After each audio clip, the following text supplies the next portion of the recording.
Hello mga kawetsi, gagawa ako ng choco cheese pie. So, ito pala mga ingredients. Loaf bread, anong loaf bread ba yan? Anong brand? At Eden cheese, anong cheese na brand? O yan. At condense, yan. Bahala na unsa na brand at Milo ba? Bahala mo unsa na brand inyong Milo.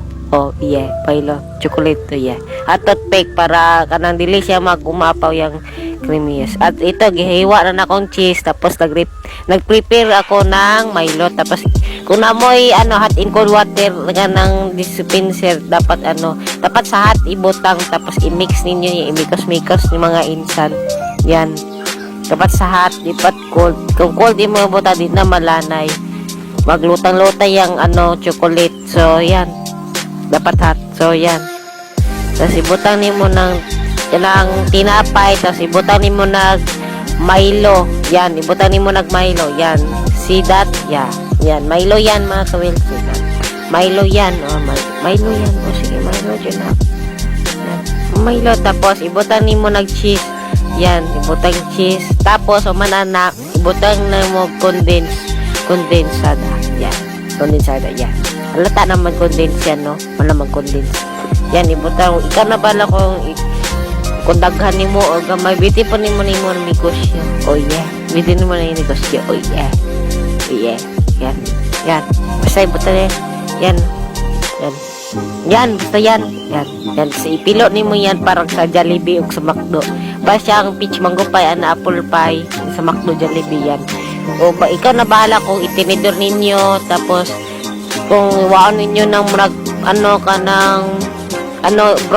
sa tinapay, kayo bahala. Ako ipindot-pindot na ako na magdala ko na magdali. Tapos ibutang nag-toothpick para dili i-oven ako para dili siya umaapaw ang kanang chocolate. So dili effective talaga.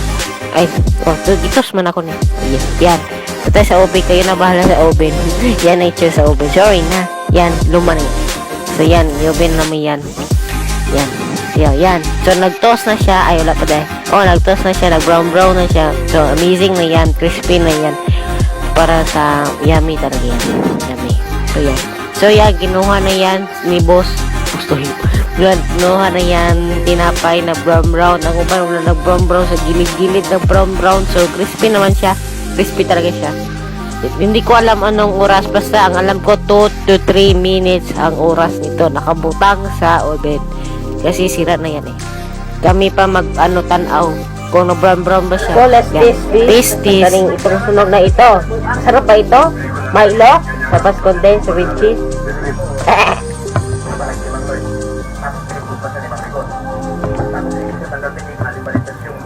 Sarap.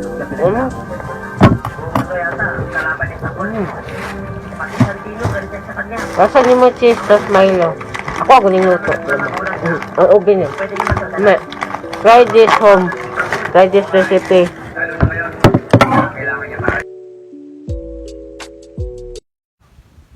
Sa lasa. Ha? Nami? Pila ka rating? 5 to 10. 1 million. So mga kawelche, sana may natutunan kayo. Oh yes, akong recipe na mini vlog. Oh yeah, first time na luto-luto. Oh yeah, sa akin yung recipe. Ako alang ning rights ha. Oh yeah, ako na nag-invento niya. Oh yeah.